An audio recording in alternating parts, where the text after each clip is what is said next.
In all of the research that you've done, whether it's in the movie or not, is there I have to ask this one, and I hate this question.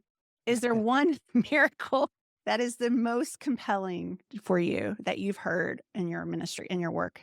Yeah, you hate this question because you know all the ones you love, and it's hard. Yeah, because you love all these stories. It's like, which one?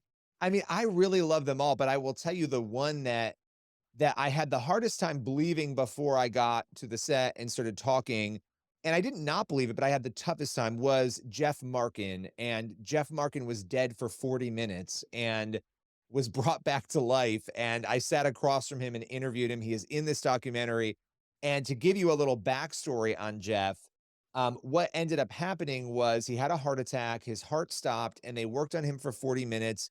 He was pronounced dead. He was on his way to the morgue. They were about to clean him up and bring him to the morgue. So when you're working on, you know, this being in, dealing with science and medical things for 40 minutes, if you don't have a heartbeat and you don't have oxygen to your brain, even if they got a heartbeat back, the chance that you're not going to be completely in a vegetative state or have brain damage is very slim, if none at all. And so what happened was Dr. Chauncey Crandall, who was the doctor on call in the emergency room, he was in the room when he was pronounced dead. He leaves the room, the doctor thinking this is all over with. And as he's walking out, he feels God say to him, "Go back and pray for that man."